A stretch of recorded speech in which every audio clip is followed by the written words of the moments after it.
තෙරුවන් සරණයි පින්වත් ඔබ හැම දෙනාටම. සදහවත්නි සසරින් එතරව නිවනින් සැනසෙන්නට මඟ සොයන පින්වත් ඔබ උදෙසා බෞද්ධ රූපවාහිනී නාලිකාව මේ මොහොතෙත් ඔබ වෙත ගෙනෙන මේ උතුම් වූ සද්ධර්ම දේශනාව පවත්වන ගෞරවනීය ස්වාමින් වහන්සේ පූජනීය කෝරළයාගම සරණතිස්ස ස්වාමින් වහන්සේ අපි සාදුනාද පවත්වමින් පිළිගනිමු. සාදු සාදු සාදු. අද මේ දේශනාව පවත්වන මෙලෙසින් එහි දායකත්වය ගැන කටයුතු කරන පින්වත් පිරිස හෂානි වැලිකල, නිලාන් වැලිකල, සුගන්ධී චන්දිමා, අමිල ප්‍රසාද් කියන පින්වතුන් ඒ පිරිස බලාපොරොත්තු වෙන අරමුණු පිළිබඳව ගෞරවනීය ස්වාමින් වහන්සේ දේශනාව අවසානයේදී සිහිපත් කරાવી. එහෙමනම් අපි ස්වාමින් වහන්සේට ගෞරවයෙන් ආරාධනා කරමු දේශනාව පවත්වන්න. නමෝ තස්ස භගවතු අරහතු සබ්බ ධම්මේසු අප්පටිහත ඥානචාරස්ස දස බලධරස්ස චතු වේසාරජ්‍ය විසරදස්ස සබ්බ සත්තුත්තමස්ස ධම්මිස්සරස්ස ධම්ම රාජස්ස ධම්මස්සාමිස්ස තථාගතස්ස සබ්බඤුනෝ සම්මා සම්බුද්දස්ස නමෝ තස්ස භගවතු අරහතු සබ්බ ධම්මේසු අප්පටිහත ඥානචාරස්ස දස බලධරස්ස චතු වේසාරජ්‍ය විසරදස්ස සබ්බ සත්තුත්තමස්ස ධම්මිස්සරස්ස ධම්ම රාජස්ස ධම්මස්සාමිස්ස තථාගතස්ස සබ්බඤුනෝ සම්මා සම්බුද්දස්ස.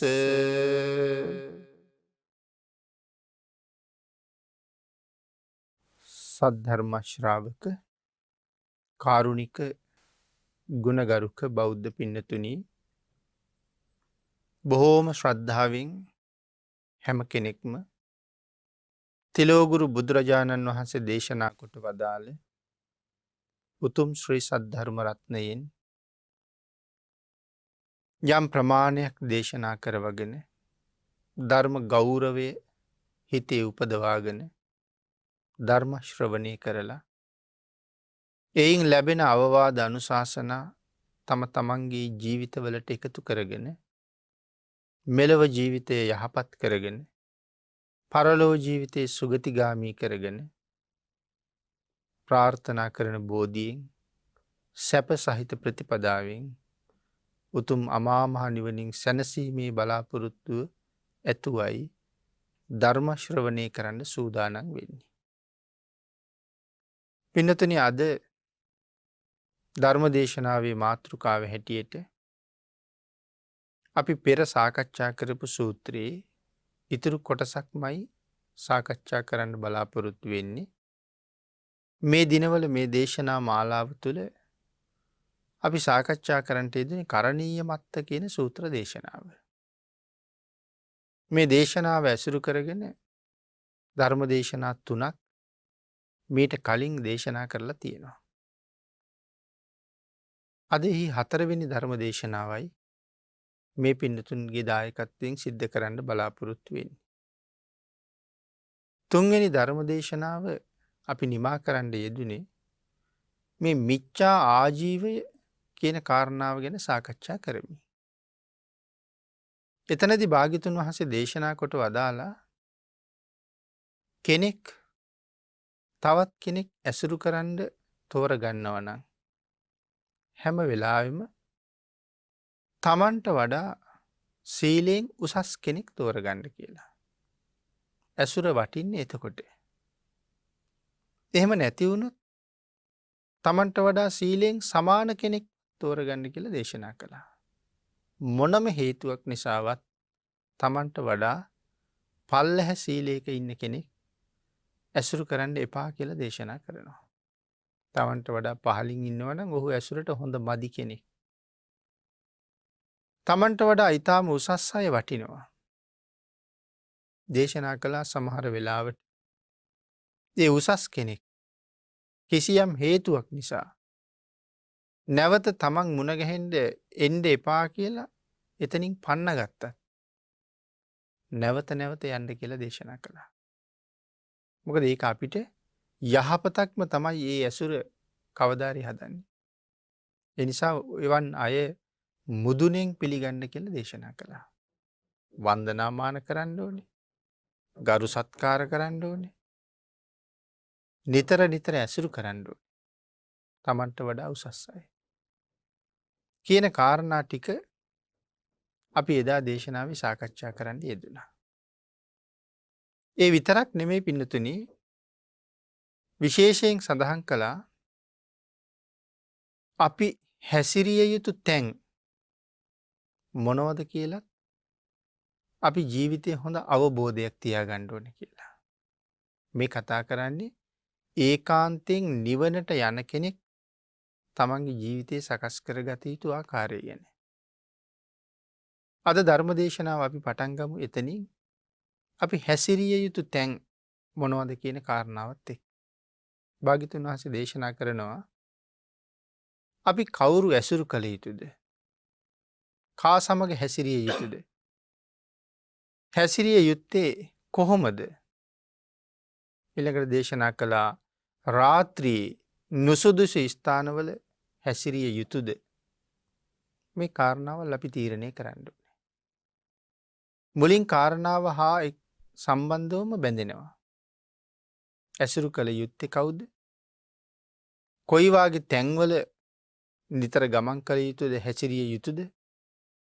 නුසුදුසු ස්ථානවල හැසිරෙන එක වටිනවද කියන කාරණාව නිතර තමන් ආවර්ජනය කරලා තමන්ට යන්ඩ සුදුසු තැන මොකක්ද?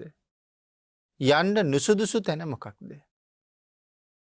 කියන කාරණාව තමන්ම මෙනෙහි කරලා තීරණය කරන්න ඕනේ. නුසුදුසු තැනක ගියොත් අපි හොඳ වුණත් අපිට වැරදි නාමයක් අහන්න සිද්ධ වෙනවා. ඒ නිසා මම වැරදි කරන්නේ නෑනේ කියලාවත් නුසුදුසු තැනට යන්න අවසරයක් දෙන්නේ නැහැ. වැරදි කරන්නේ නෑනේ කියලා හිතුවත් නුසුදුසු තැනකට දිගට යන්න පටන් ගත්තොත් අපි ඉන්න මට්ටමින් පිරිහෙන්න පටන් ගන්නවා. අපිට වඩා මහා ඉහළ සර්වඥතා ඥාණයෙන් දැකලයි මේ කරුණු දේශනා කරලා තියෙන්නේ. භාග්‍යවතුන් වහන්සේ දේශනා කළා නම් එපා කියලා නෑ මට පුළුවන් එතෙන්ට ගිහිල්ලත් රැකෙන්න කියලා අපිට තීරණයක් ගන්න බෑ පින්නතුනි. ඊළඟට භාග්‍යවතුන් වහන්සේ දේශනා කරනවා දවස පුරාම අපට තියෙන කාලය ඒ කාලය තුල අපි කොහොමද කටයුතු කරන්නේ? අපි මොනවද කරන්නේ? අපි මොනවද කරන්න ඕනේ කියන කාරණාවත් අපි දැනගන්න ඕනේ.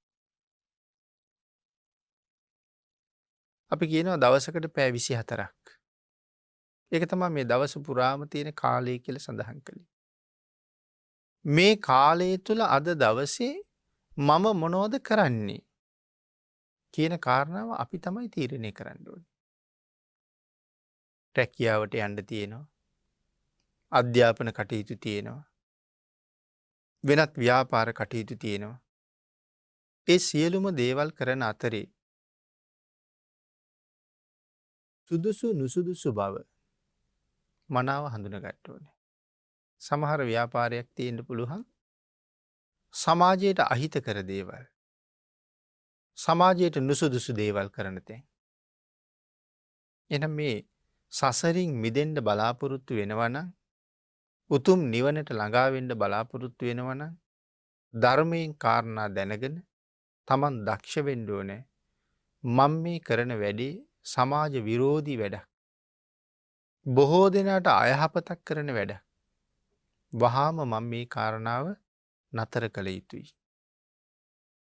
යහපත් කර්මාන්තයක යෙදෙන කෙනෙක් නමුත් මේ කටයුතු කරන අතරේ මම මගේ හිත කොහොම තියාගන්නවද? රාගසිත එළඹෙනවද? ද්වේෂසිත එළඹෙනවද?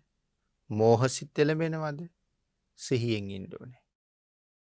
යම් කෙනෙක් රාගයෙන්, ද්වේෂයෙන්, මෝහයෙන් යුක්ත වෙනවා නම් නිරන්තරයෙන් හිත අකුසලයෙන් පිරෙනවා. නිරන්තරයෙන් හිත දූෂණය වෙනවා. අකුසල් වලින් දූෂණය වෙච්ච සිතක් තියෙන කෙනෙක් නිවන් මගේ හැම වෙලාවෙම ආපහු යන කෙනෙක්. අපිට යන්න දෙපැත්තනේ තියෙන්නේ. එක්කෝ ඉදිරියට නිවන් මගට යන්න ඕනේ. නිවන් මගට නොයන හැම මොහොතකම අපි ගමන් කරන්නේ නිරය පැත්තට. අකුසලයට බර වෙලා ඒ පැත්තට යනවා. නමුත් අපි කැමති නිවන් මගට යන්න. නැවත හොඳ අරමුණක පිහිටලා හොඳ වැඩක් කරනකොට ආය නිවන දිහාවට යනවා. අපිට ඇයි මෙච්චර නිවන ඈත් වෙන්නේ නැත්තේ? කී කාලයක් අපි මේ සංසාරේ එනවා ඇද්ද පින්නතුනි? අනමතග්ග සංයුත්තේ අපේ භාග්‍යතුන් වහන්සේ දේශනා කළේ මේ ලෝකෙ ජීවත් වෙනවද යම් ස්ත්‍රීන් සමූහයක්. සූත්‍රයට අනුව කල්පනා කළොත් එක පුරුෂයෙක් ජීවත් වෙනවා කියමු. මේ ස්ත්‍රීන් සමූහය ඒ පුරුෂයාගේ සසර බිරිඳ නොවිච්ච එකම ස්ත්‍රියක්වත් නැහැ. එතන ස්ත්‍රීන් කෝටි ගාණක් හිටියොත් ඒ සියලු දෙනාම මේ සංසාරේ තමන්ගේ බිරිඳ වෙලා තියෙනවා. ඉතින් එතකොට මේ ලෝකේ ස්ත්‍රීන් කෝටි ගාණ දින්නේ. භාග්‍යතුන් වහන්සේ දේශනා කළා මව නොවිච්ච කෙනෙක් නැහැ. පියා නොවිච්ච කෙනෙක් නැහැ. සහෝදරයා සහෝදරිය නොවිච්ච කෙනෙක් නැහැ. දරුවා දුව පුතා නොවිච්ච කෙනෙක් නැහැ. ස්වාමියා බිරිඳ නොවුන කෙනෙක් නැහැ. මේ තැනැත්තිය මේ තැනැත්තා මට සංසාරේ කවදාවත් මීට කලින් හම්බ වෙලා නැහැ කියලා කියන්න අවස්ථාවක් කොහොමවත් නැහැ. එතකොට හිතලා බලන්නකෝ එහෙනම් කොයි තරම් දිග ගමනක් අපි එනවද කියලා. ශරීරයෙන් යම් දවසක කවුරු හරි බෙල්ල කපලා ගලාගෙන ගියා නම් ලේ භාග්‍යතුන් වහන්සේ දේශනා කළේ මහ මුහුදේ ජලය අඩුයි. මම කියන පුද්ගලයාගේම මේ සංසාරේ බෙල්ල කපලා එතනින් ගලාගෙන ගියපු රුධිරය සාගර ජලයට වඩා වැඩි කියලා. පිනතින් සාගර ජලය කියලා කියහම අපිට කොහෙ තේරෙන්නේද ජලස්කන්ධේ. එතකොට ඔය දකින මහ ජලකඳට වඩා සංසාරේ මගේ බෙල්ල කපලා ලේ ගලලා තියෙනවා කියලා හිතනකොට අපි ඉපදිච්ච වාර ගානේ. ඇයි මෙච්චර වාර ගානක් මේ සංසාරේ අපි ගියේ ආවේ? අපිට මේ මග කියලා දෙන්න කවුරුවත් හම්බුනේ නැති හින්දාමද? ඇයි පින්තුනි ලෞතුරා බුදුරු කොච්චර පහළ වුණාද? අපේ භාග්‍යතුන් වහන්සේ ලෞතුරා බුද්ධත්වයේ ලබන්න උවමනයි කියලා හිතපු කාලේ අම්මගේ ආශිර්වාදයත් එක්ක බුද්ධත්වයේ මතක් වෙලා ඒ සඳහා යෙදුන කාලයේ මහා කල්ප අසංඛ්‍ය 20යි ලක්ෂ එකක්. ඔය කාලේ මුණ ගැහෙන ලෞතුරා බුදුරජාණන් වහන්සේලාගේ ප්‍රමාණය 512027ක්. එතකොට ඔය 512000 ගාන ඔබට මට මුණ ගැහුණේ නැද්ද? මුණ ගැහුණා. ඉතින් අපි තාම නිවන් දැක්කේ නෑනේ. හේතුව තමයි අපි වැඩිපුර යන්නේ නිවන් මගේ ආපස්සට. ඒකයි මෙතන මේ දවසක් ගැන කතා කළේ. එක දවසක් අරගෙන කල්පනා කරාම ඒ දවස තුල වැඩියෙන් අපි ගියේ නිවන පැත්තටද එහෙම නැත්නම් නිරය පැත්තටද කියලා කල්පනා කරලා බලුවහම අපිට ඕක හොඳට තේරෙනවා. පින්කමක් කළොත් බණක් ඇහුවොත් භාවනාවක් කළොත් පැය 24න් පැය කීයද අපි ඒක කළේ කියලා හිතමුකෝ. සමහරට දවසට පැය දෙකක් බණ අහනවා. පැය 22ක්ම මේ රාග ද්වේෂ මෝහත් එක්ක අපි ගැටෙනවා. එතකොට දවස් 2ක් ගියොත් පැය 48න් පැය 4ක් අපි පින් කරලා තියෙනවා. ඊයේ පැය 2යි අද පැය 2යි. පැය 44ක් අපි සංසාරේ පැත්තට ගිහිල්ලා තියෙනවා. පැය 4ක් නිරේ පැත්තට ගිහිල්ලා තියෙනවා. එතකොට වැඩි කාලයක් ගිහිල්ලා තියෙන සසර පැත්තට. ඉතින් එතකොට ඒක නිසානේ අපි මේ තව යන්නේ. ඒක නිසායි මෙතන සඳහන් කළේ තමන් කළ යුත්තේ මොකක්ද? නොකළ යුත්තේ මොකක්ද? ජීවිතයට ළඟා කළ ගත යුත්තේ මොනවද? ජීවිතයෙන් බැහැර කළ යුත්තේ මොනවද? ඒ කාරණාව තීරණය කරලා අකුසලයෙන් ඈත් වෙලා කුසලයෙන් ජීවිතේ පෝෂණය කරන්න අපි දක්ෂ වෙන්න ඕනේ. කුසල් අකුසල් හඳුනගෙන කළ යුතු නොකළ යුතු දේවල් හඳුනගෙන අකුසලයෙන් ඈත් වෙලා නොකළ යුතු දේ අත්හැරලා කුසලයේ යෙදිලා කළ යුත්ත මත කටයුතු කරන්න අපිට දක්ෂ බවක් තියෙන්න ඕනේ. පින්නතුනි, අපි කළ යුතු දේ මනාව දැනගන්න තියෙන දක්ෂභාවයට තමයි මේ කරණීය මත්ත සූත්‍රයෙන් සඳහන් කළේ සක්කෝ කියලා. ඔබට මතක ඇති එහෙම වචනයක් තියෙනවා. සක්කෝ උජූච සූජූච කියලා අපි සඳහන් කරන්නේ. එහෙනම් මේ සක්කෝ කියලා කියන්නේ මොකද්ද? කළ යුතු නොකළ යුතු දේ හඳුනා ගන්න තියෙන දක්ෂ භාවයට කියනවා සක්කෝ කියලා. ඉන් පසුව අපි තෝරගත්ත මග හොඳයි කියලා හිතන දේ සාර්ථක කරගන්න ඊටත් වඩා දක්ෂ බවක් තියෙනවා. මේ ක්‍රමය හොඳයි, මේ විදිහ හොඳයි අපි තීරණය කරනවා. දැන් ඒක සාර්ථක කරගන්නත් ඕනේනේ. අපි කියමු අපි තීරණය කරනවා පන්සිල් ආරක්ෂා කරන්න ඕනේ. පංච සීලයේ මත පිහිටන්න ඕනේ කියලා යම් දවසක තීරණයක් කරගන්නවා. පිටින් තීරණයක් අරගත්ත පළියට අපි පන්සිල් රැකෙන්නේ නැහනේ. එහෙනම් ඒ පන්සිල් ආරක්ෂා කරන්න අපි එතන ඉඳලා කටයුතු කරන්න ඕනේ. ඒකයි මෙතන සඳහන් කළේ ඒ ක්‍රමය සාර්ථක කරගන්න ඊට වඩා වෙහෙසෙන්න ඕනේ. කුසල් අකුසල් හඳුනාගන්න යම්සේ වෙහෙසුණාද ඊට වඩා වෙහෙසෙන්න ඕනේ. ඒ කුසලයේ මත පැය 24ම යෙදෙන්න. ඒක සාර්ථක කරගන්න. ඒ නිසා ඒක ඊටාම වටින බවක්. යමෙකුට එහෙම යෙදෙන්න පුළුවන් නම්. ඊළඟට භාග්‍යතුන් වහන්සේ භික්ෂූන් වහන්සේලාට නම් දේශනා කරනවා එක්විසි අනේසනයෙන් මිදිලා ශ්‍රද්ධාව කියන ශීර්ෂයෙන් ඉන්ද්‍රිය සංවර සීලය ආරක්ෂා කරන්න කියලා. දැන් එක්විසි අනේසන මොනවද කියලා අපි කලින් ධර්ම දේශනාවක සාකච්ඡා කළා. භික්ෂූන් වහන්සේලා විසින් නොකළ යුතු දේවල් 21ක් භාග්‍යතුන් වහන්සේ දේශනා කළා. තමන්ගේ ජීවිකාව වෙනුවෙන් නොකළ යුතු කරුණු 21ක් දේශනා කරලා තියෙනවා. ඒකට කියන එක්විසි අනේසනය කියලා. එතකොට එක්විසි අනේසනයෙන් මිදිලා ශ්‍රද්ධාව කියන ශීර්ෂයෙන්, ඒ කියන්නේ ශ්‍රද්ධාවෙන් යුක්තව තමන් තීරණය කරන්න ඕනේ මේ ඉන්ද්‍රිය සංවර සීලය ඇති කරගන්න. ශ්‍රද්ධාව තියෙනවා නම් තමයි ඉන්ද්‍රිය සංවර සීලය ඇති කරගන්නේ. මොකද්ද ඉන්ද්‍රිය සංවර සීලය කියලා කිව්වේ? තමන්ගේ කයෙන් කරන යම් අකුසලයක් තියෙනවා නම් ඒ අකුසලයෙන් මිදෙන එක. ඉන්ද්‍රිය සංවර කර ගැනීම. ඒතර මොනවද කයෙන් කරන අකුසල්? ප්‍රාණඝාත, අදත්තාදාන, කාම මිත්‍යාචාර. කයෙන් කරපු වැරදි. එතකොට සද්ධා ශීර්ෂයෙන් මේ දේවල් අත්හරින්න ඕනේ කියලා කියන්නේ. අපිට බුදුරජාණන් වහන්සේනේ දේශනා කළේ ප්‍රාණඝාත කරන්න එපා කියලා.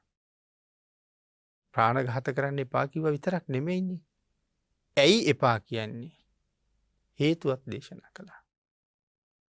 යමෙක් යම් අකුසලයක් රැස් කරගත්තොත් ඒ අකුසල් කරපු පුද්ගලයාට මිදෙන්න තැනක් මේ ලෝකේ කොහෙවත් නැහැ. විශ්වය කොයිතරම් විශාලද?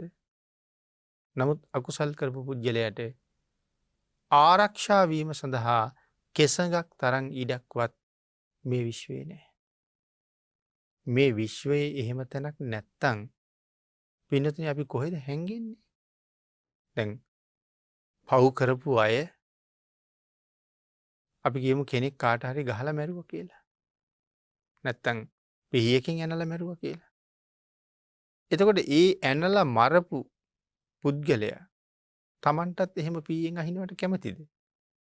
තමන්ට පිහියෙන් අහිනුවට කැමති නෑ. තමන්ව ගහල මරණවට කැමති නෑ. එනිසා ඔහු හැන්ගෙනවා තමන් මරණ්ඩාව. වෙනද අපි එලවගෙන යනකොට නම් හැංගිලා කොහමරි බේරෙන්ට පුළුවන්. නමුත් කර්මය තමන්ගේ පස්සෙන් හඹාගෙන එනකොට ඔහුට හැන්ගෙන්න්න තැනක් නෑ. දේශනා කළා සමුද්‍රයේ ඉඳලා ආරක්ෂාවෙන්ඩත් බෑ. අහසේ ඉඳලා ආරක්ෂාවෙන්ඩත් බෑ. පරුවත ගුහාවක ඉඳලා ආරක්ෂාවෙන්ඩත් බෑ.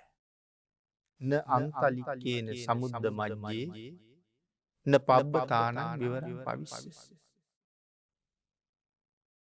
අපි භාගිතුන් වහන්සේ සැවැත් නුවර ජේතවනාරාමේ වැඩ ඉන්න කාලි. බුදුන් වැඳගණ්ඩ ආපු භික්‍ෂූන් වහන්සේලා කණ්ඩායන් තුනක්.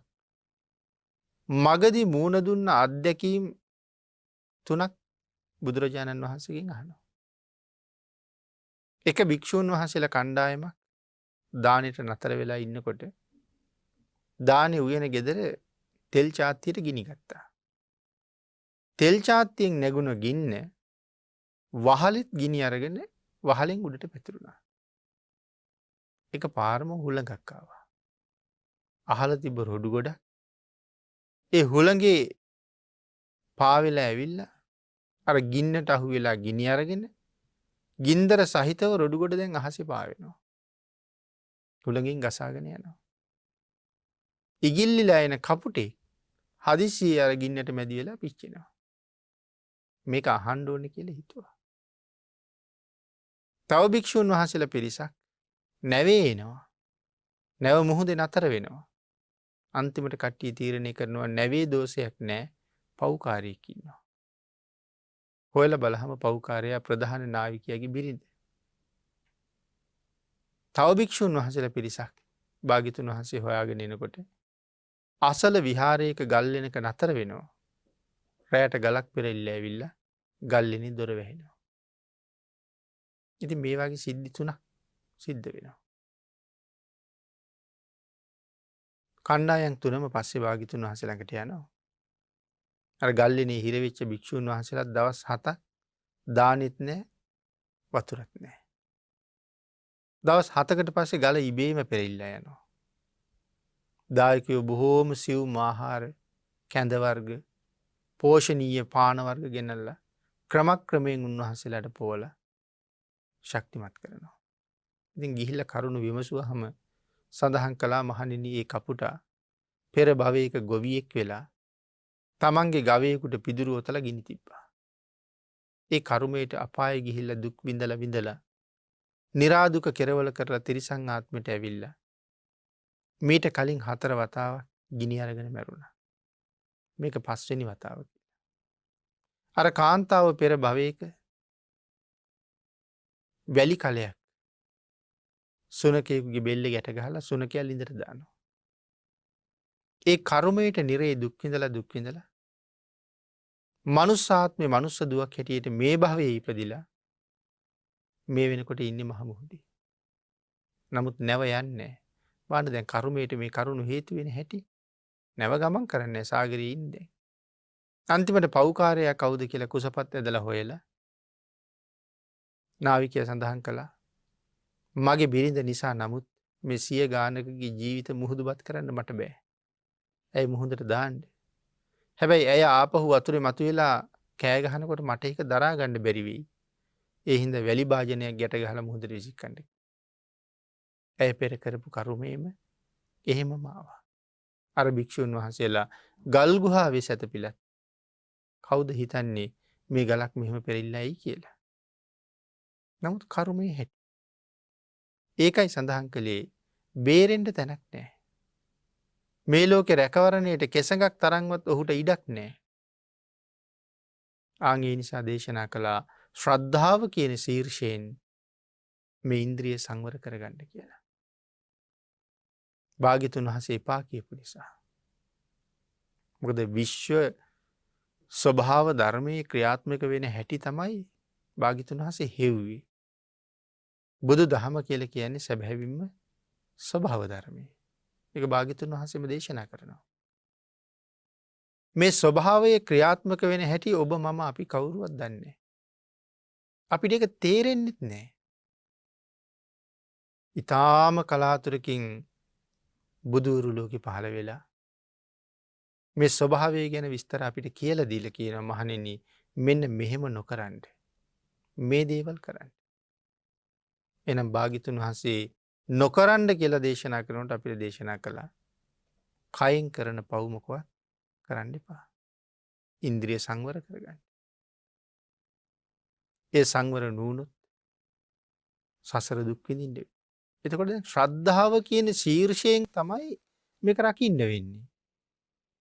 කවුරු ගැනද ශ්‍රද්ධාව? බුදුරජාණන් වහන්සේ ගැන. අපි නොදන්න නමුත් සියල්ල දන්න භාග්‍යතුන් වහන්සේ අපිට එපා කීවේ. භාග්‍යතුන් වහන්සේ එපා කීව නං මං කවදාවත් ඒක කරන්නේ නෑ. එතකොට බුදුරජාණන් වහන්සේ ගැන තියෙන ශ්‍රද්ධාව නිසයි මේ ඉන්ද්‍රිය සංවර සීලයේ ආරක්ෂා කර. ඒකයි ශ්‍රද්ධහා ශීර්ෂයෙන් එහෙම කරන්න කියලා දේශනා කළේ. වීරිය නැමති ශීර්ෂයෙන් ආජීව පාරිශුද්ධි සීලය ආරක්ෂා කරන්න. ජීවත් වීම සඳහා නොකළ යුතු දේවල් භාගිතුන් වහන්ස අපිට දේශනා කළන්නේ මේ දේවල් කරන්න එපා. වැරදි වෙළඳම් ගැන කියනට වැරදි වෙළඳම් ගණනාවක් දේශනා කළා. ජීවත් වීම උදෙසා මේවා කරන්න එපා. එමන අපි ළඟ වීර්යයක් තියෙන්න ඕනේන. ඒ වැරදි දේවල් නොකර සුදුසු දේවල් විතරක් කරන්න. වැරද්දෙන් අතමිදෙන්න වීරිය තියෙන්න ඕනේ. ඊළඟට දේශනා කළා පින්නතුන නැවත භාගිතුන් වහස පැහැදිලි කරනවා ප්‍රඥාව කියන ශීර්ෂයෙන් ප්‍රඥාව මුල් කරගෙන සිව්පසේ පරිහරණය කරන්න. දාහිකව ගෙනල්ල දෙන සිව්පසේ මේ භික්‍ෂූන් වහසලට දේශනා කරන කරුණු. ඒ සිව්පසේ පරිහරණය කරන්නක ප්‍රඥාවී. මොකද මේ ප්‍රඥාවෙන් සිව්පසේ පරිහරණය කරනවා කියල කියන්නේ. එතට සිව්පසේ කීවේ අපි දන්නවා සිව්පසේ මනවාද කියලා. චීවර පිණ්ඩ පාත සේනාසන ගිලාන ප්‍රත්තිය. එතකොට පළවෙනියන්ගේ චීවර භාගිතුන් හස දේශනා කළම එක ප්‍රඥාවෙන් පරිහරණය කරන්න. චීවර බොහොම දුර්ලබයි අතීතයේ. වර්තමානයෙන් බොහොම සුලබයි. අතීතය භාගිතුන් වහස දේශනා කළ මේ සිවුර පරිහරණය කරන්නේ කොහොමද. පිනතිනි සිවුර පොරවනකොට සිවුර බිම ගෑවෙන එකත් තහනම් කරලතින්. සිවුර බිම ඇදී ඇදී සිවුර පොරවාගෙන යන්න බෑ. යටත් පිරිසෙන් පිටිපතුලේ ඉඳලා අගල් 4-5ක්වත් සිවුර උඩින් තියෙන්ඩ ඕනේ. ඒ චීවරයේ ආරක්ෂාව උදෙසා නිතර බිම ගෑවෙන්ට ගත්තොත් වාටියෙන් ඉරෙන්ට පටන් ගන්නවා. මේ සිවුරු පරිහරණය කරලා දැන් සිවුර පරිහරණය කරන්න බැරිම තැනට අවුත් භාගිතුන් වහස දේශනා කළා ඒ සිවුරු එකතු කරලා මෙට්ටවලට කවර මහන්ඩ කියලා. විසි කරන්න එපා කිවා. මෙට්ටෙට කවරයක් මහලා මෙට්ටෙට දාගන්න. දැන් ඒ කවරෙදාපුරෙද්ද සිවුරත් දිරලා. තැ කෑලි කෑලිවලට කැඩිලා. එහෙම වුණොත් ඊට වඩා කුඩයින කොට්ටවුර ඒවගෙන් කොට්ටවුර මහන්ඩකිව්. දල හිසට තියන්ට පාවිච්චි කරන්න. කොට්ටවුරෙත් දැන් ඉදිරලා ඉරිල ගිය හම ඒවාගේ උර කෑලි කීපයක් එකතු කරලා පාපිස්සක් මහන්ඩ කිව්වා. මහල පය පිහින තැන දාගණ්ඩ කියල කිව්වා. දැන් පාපිස්සත් හොඳටම දිරල ඉරීරී යනවනං ඒත් ඒක විසි කරන්න නම් කීවෙනෑ. කුටි හදනකොට මැටි ගහනකොට ආන්ගේ මැටි ගොඩට මේ දිරාපු රෙද්ද කලවන් කරන්න කිව්වා. මැටිත් එක් අනලා බිච්චට ගහන්ට කිව්වා. මෙසිවුරු විසි කරන්න එපා. සිවුර වැලේ වනනකොට සෝදලා වන්නනකොට භාග්‍යතුන් වහන්සේගේ දේශනාව තමයි වෙනම රෙදි කෑල්ලක් අරගෙන ඉස්සරලා වැල පිහින්න ඕනේ. මොකද වැලි දූවිලි තියෙනවා. සිවුරේ දූවිලි ගෑවෙනවා. ඉතින් වැල පිහින්න ඕනේ රෙදි කෑල්ලකින්. ඊට පස්සේ තමයි සිවුර වනන්න ඕනේ. දැන් බලන්න චීවරයේ පිළිබඳව භාග්‍යතුන් වහන්සේ පෙන්නලා තියෙන කරුණ. ශික්ෂාපද කොච්චරක් තියෙනවද චීවරය ගැන? ගිහි අයට වගේ හිතෙන වෙලාවට වස්ත්‍ර මාරු කරන්න භාග්‍යතුන් වහන්සේ අනුමත කළේ නෑ. එහෙම මාරු කරන්න වස්ත්‍ර නෑ. තුන් සිවුරයිනේ අනුමත කළේ. තනිපොට සිවුරයි, දෙපොට සිවුරයි, අඳන සිවුරයි. ඉතින් කෝකටත් මේ තුන තමයි පාවිච්චි කරන්න තියෙන්නේ. ඒ හින්දා ඒක පරිස්සම් කරගන්න ඕනේ. චීවරයේ පිළිබඳව තව ශික්ෂාපද බොහෝමයක් තියෙනවා පින්නතුනි. ඒකයි මෙතන සඳහන් කළේ ප්‍රඥාව කියන ශීර්ෂය මුල් කරගෙන සිව්පසය පරිහරණය කරන්න කියලා. ඉතින් එතකොට මේ චීවරය ගැන විතරයි කරුණු සඳහන් කළේ. පිණ්ඩපාත ගැනත් ඒ විදිහටම කරුණු දේශනා කළා. දායකයෝ ගෙනල්ලා දානි දුන්නහම ඒක මේ කය ලොකු කරගන්න වළඳන්න එපා කිව්වා. මදය වැඩි කරගන්න, ශරීර ශක්තිය වැඩි කරගන්න හිතාගෙන වළඳන්න එපා කියලා කිව්වා. එහෙනම් ඒ දානේ මොකටද වළඳන්නේ? දායකයෝ ගෙනත් දුන්නේදී. මගේ කය පවත්වා ගැනීම සඳහා වළඳනවා. මොකටද කය පවත්වන්නේ? තමන්ගේ ආධ්‍යාත්මික ජීවිතයේ තව තව පෝෂණය කරගන්නත්, ලෝක සත්වයාට ධර්මය දේශනා කරලා ලෝක සත්වයා සුවපත් කරවන්නත්, මගෙත් අනුන්ගෙත් යහපත උදෙසා මේ කය පවතින්න ඕනේනේ. ඒ කය පවත්වන්න වළඳන්න කිව්වා. මදය වැඩි කරන්න, රුව ලස්සන ඇති කරගන්න, ශරීර බලය වැඩි කරගන්න ඒකට වළඳන්න එපා කියලා දේශනා කළා. ප්‍රත්‍යවේක්ෂා කරලා වළඳන්න කියලා කිව්වේ ඒකයි. එතකොට සේනාසන පරිහරණයත් එහෙමයි. කුටි සෙනසුන් පරිහරණය, ඇඳන් පුටු පරිහරණය එහෙම තමයි දේශනා කරලා තියෙන්නේ. පුටුවක ඇඳක වාඩි වෙනකොට සංඝසතු උපකරණ අතට දාඩිය දාලා අතේ තියෙන දාඩිය ටික පුටුවේ ඇඳේ ගෑවෙනවනම් ඒක වරදක් කියලා දේශනා කළේ.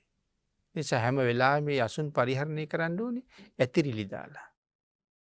සමහරවිට කලක් පුටුවේ ඇඳට හිස තියාගෙන හිටියහම හිසේ තියෙන තෙල් සහ කුණු ගෑවිලා අපි දකිනවා පුටුව වල ඇඳ අපවිත්‍ර වෙලා තියෙනවා. අතේ තියෙන දාඩිය ගෑවිලා ඒ භාජනයේ නැත්නම් ඒ උපකරණයේ පැවැත්ම අඩු වෙනවා. ඒ හින්දා මේ ඇතිරිලි පාවිච්චි කරන්න කිව්වේ. මේ හැම කාරණාවක් තුලම ශික්ෂාපද පනවලා තියෙනවා. ඊළඟට මම මේ සිවුර පොරවන්නේ ලස්සන වෙන්න නෙමෙයි. සීතෙන් බේරෙන්න. උෂ්ණෙන් ආරක්ෂා වෙන්න. මැසි මදුරුවන්ගෙන් ආරක්ෂා වෙන්න. මේ සිවුර පොරවන්නේ. ආසන පිළිබඳව, බේත් හේත් පිළිබඳව එහෙම්මම කරුණු පැහැදිලි කළා. ආන්ගේ සියලුම කරුණු තමයි මෙතන සඳහන් කරන්නේ ප්‍රඥාව කියන ශීර්ෂයෙන් සිව්පසේ පරිහරණය කරන්න. ඊළඟට දේශනා කළා ඒ කරුණ තව ටිකක් තේරුම් ගන්න ප්‍රඥාව මුල් කරගෙන මනාව තීරණය කළොත් දේශනා කරනවා මොන ආකාරයටද මේ ප්‍රත්‍ය ලබාගත යුත්තේ, සිව්පසේ ලබන්න ඕනේ කොහොමද? දායකයෝ රවට්ටලා සිව්පසේ ලබන්න එපා කිව්වා. අර 21 අනේසනයක් ගැන අපි සඳහන් කළානේ. එතන ওই කරුණු තියෙනවා. පුද්ගලයාගේ චිත්තසංතානයේ නිරන්තරයෙන් අකුසලයෙන් බරයි. ඒ නිසා නැති ගුණයක් පෙන්නලා සිව්පසේ ලබන්න එපා කිව්වා. ඒතර දායකයා රවට්ටලා තියෙන්නේ. දායකයා හිතනවා බොහොම සිල්වත්, බොහොම ගුණවත්. උන්වහන්සේලාට අපි උපස්ථාන කරන්න ඕනේ. නමුත් එහෙම බවක් නැහැ. නමුත් දායකයා ඉන්න වෙලාවට එහෙම බවක් පෙන්නනවා. තමන් පහත් කරලා දායකයෝ උසස් කරලා සලකනවා. දායකයන්ගේ හිත දිනාගන්න දායකයන්ගේ පොඩි දරුවෝ සුරතල් කරනවා. මේවා 21 අනේසනේ තියෙන දේවල්. ඒතකොට දායකයාගේ හිත ගන්නේ හදන්නේ. එහෙම කරන්න එපා. භාග්‍යතුන් වහන්සේ විශේෂයෙන් පැහැදිලි කළා මේ සිව්පසය ලබනවා නම් ඒක ඊට ධාර්මිකව ලබන්න. ඒ සිව්පසයට සුදුස්සෙක් වෙන්න, සමහර දායකයෝ බොහෝම දුකසේ තමයි දානෙ ටික අරගෙන එන්නේ. හැමෝම ඇති හැකියයි නෙමෙයි. අතීත කතාවල ඕන තරම් පැහැදිලි කළේ. සමහර තරුණියන් දන් දීලා තිබුණේ තමන්ගේ කෙස් ටික කපලා විකුණලා. ඇයි පැන් ගේන්න යනකොට පිණ්ඩපාතේ වඩිනවා. දාන වේලාව ළඟයි. ඒ තරුණ දුව ගිහිල්ලා ඇහුවා ස්වාමීනි දානි ලැබුණද? නෑ කියන්නේ. පුතේ තව කල් තියෙනවනේ කියලා කියන්නේ. නමුත් ඇය ප්‍රඥාවෙන් තීරණය කරන්න නෑ තව කලක් නෑ. දැන් ලැබෙන්න ඕනේ කියලා. ඉතින් බොහොම දිග වරලසක් තිබුණා. බොහොම දුප්පත් තරුණියක්. හැබැයි ඒ ළඟ සිටු ගෙදර ඉන්න සිටුදුවට දිග කෙස් කලාපයක් නෑ. සිටුදුව කලින් ලොකු මුදලකට ඇගේ කොණ්ඩේ ඉල්ලුවා. දුන්නේ නෑ. නමුත් එදා තීරණය කළා මගේ කෙස් ටික අද විකුණලා දන් දෙනවා කියලා. දැන් තමන්ගේනේ අවශ්‍යතාවය. ගිහිල්ලා දැන් කෙස් ටික දෙන්නම් කියහම මගේ අවශ්‍යතාවය දැනගෙන කහවණු 8ක් වගේ පොඩි මුදලක් දෙන්නේ. ඉස්සෙල්ලා විශාල මුදලකට ඉල්ලන්නේ. නමුත් ඒ මුදල අරගෙන ඇවිල්ලා ගෙවල් වලට දුවලා කහවණුව දීලා බත් පාර්සලේ හොයාගෙන ඇවිල්ලා වික්ෂුන් වහන්සේලාට පූජා කළා. එහෙම කැපකිරීම කරලා තියෙනවා. අර ධර්මයක තැනක සඳහන් කරනවා එක අම්මා කෙනෙක් තමන්ගේ දුවට කියනවා දුවේ උඹේ සහෝදරයන් වහන්සේ අද දවල්ට පිණ්ඩපාතේ වැඩි. අන්න අතන අහවල් තැන අලුත් හාල් තියෙනවා. ඒකෙන් කැඳක් හදලා උන්වහන්සේට කැඳ පූජා කරන්න. ඉතුරු එක ඔබත් බොන්න.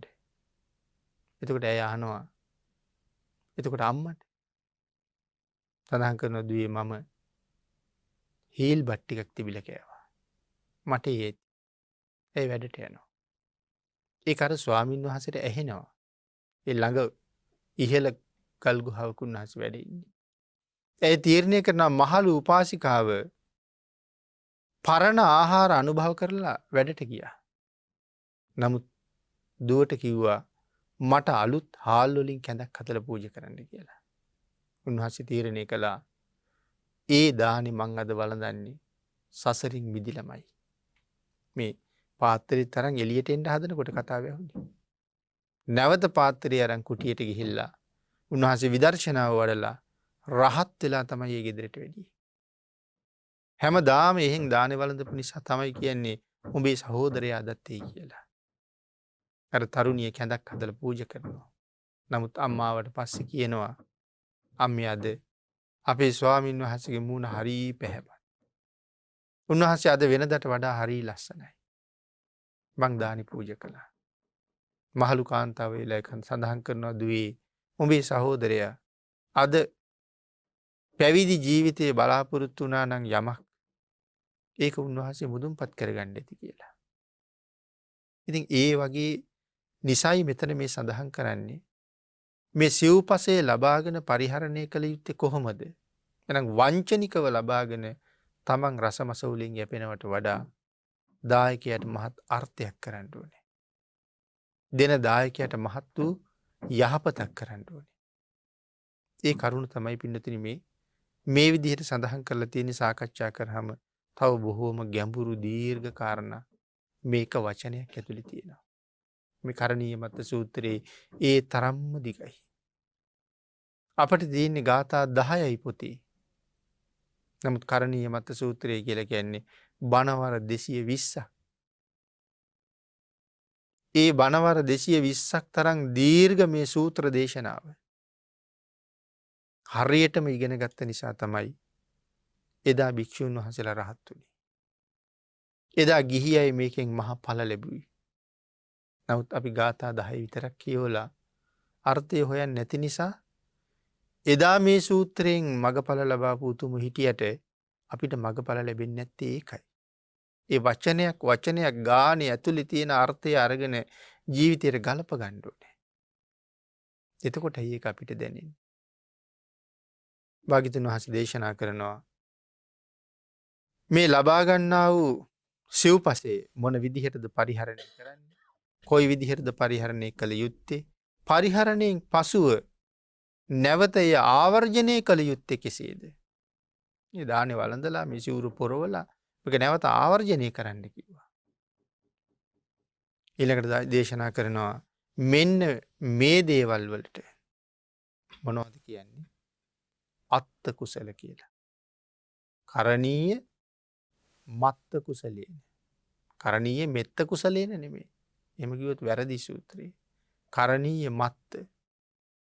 කරණීය මත්ත කුසලේ. මොනවද මේ මත්ත කියලා කිව්වේ?